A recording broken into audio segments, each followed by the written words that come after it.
پیشاب کے قطروں کا مریض نماز کیسے پڑھے؟ کیونکہ قطرے آنے کی وجہ سے بار بار وضو ٹوٹ جاتا ہے۔ دیکھیں، ایسے شخص کو شرعی معذور کہا جاتا ہے۔ شرعی معذور کی تعریف یہ ہوتی ہے کہ کوئی ایسا شخص ہو جس سے کوئی ایسی بیماری لاحق ہو کہ اس کا وضو قائم ہی نہیں رہتا، یعنی پورے نماز کے وقت میں اسے اتنی مہلت نہیں ملتی کہ وہ وضو کر کے نماز کے فرائض پورے کر سکے۔ وضو کرنے جاتا ہے، وضو ٹوٹ جاتا ہے، وضو کر لیتا ہے، نماز شروع کرتا ہے، دوران نماز وہ مرض لاحق ہوتا ہے اور وضو ٹوٹ جاتا ہے، جیسے یہ پیشاب کے قطروں کا مسئلہ ہے یا کسی کو پیپ وغیرہ آنے کا مسئلہ ہو۔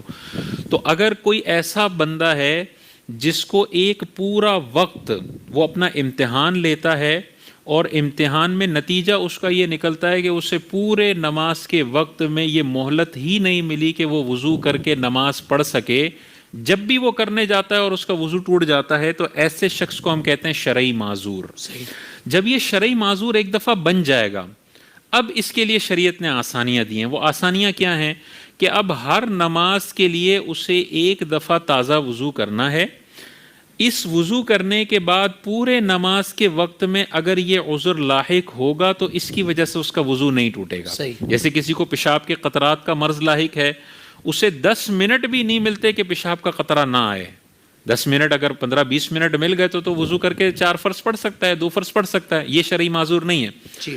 لیکن اسے ایک نماز کا پورا وقت اس نے دیکھ لیا کہ مہلت ملی نہیں رہی، اب یہ پیشاب کے قطرے والا جو شخص ہے یہ شرعی معذور ہو جائے گا۔ اب جیسے عصر ظہر میں اس نے اپنا امتحان لے لیا، اب عصر کا وقت آ گیا، عصر میں یہ تازہ وضو کرے، اب لاکھ دفعہ قطرے آتے رہیں، اس قطرے کی وجہ سے اس کا وضو نہیں ٹوٹے گا۔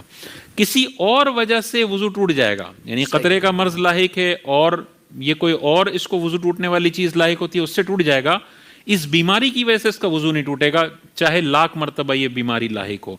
لیکن جیسے نماز کا وقت ختم ہوگا تو اب نئے نماز کے وقت کے لیے اس کو دوبارہ تازہ وضو کرنا پڑے گا، کیونکہ وقت ختم ہونے کے ساتھ ہی پچھلا والا جو وضو ہے وہ پچھلے والے عذر کی وجہ سے وقت ختم ہونے کے ساتھ ہی ٹوٹ جاتا ہے۔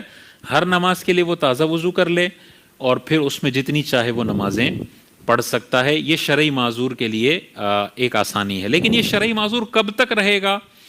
اگر اسے ایک پوری نماز کا وقت اس طرح مل گیا کہ اس میں ایک دفعہ بھی یہ بیماری نہیں آئی، یعنی اس نے پوری نماز کا وقت ایسے گزار دیا کہ ایک پیشاب کا قطرہ بھی نہیں آیا، تو اب یہ شرعی معذور کی کیٹیگری سے نکل کے نارمل انسان بن جائے گا۔ اب یہ شرعی معذور نہیں ہے، اب جب پہلی دفعہ پیشاب کا قطرہ آئے گا وضو ٹوٹ جائے گا۔ بالکل صحیح۔ تو یہ آسانی صرف شرعی معذور کے لیے، تو اس تفصیل کو ذہن میں رکھ کے پھر عمل کیا جائے گا تو انشاءاللہ بہت آسانی ہوگی۔ بالکل ٹھیک۔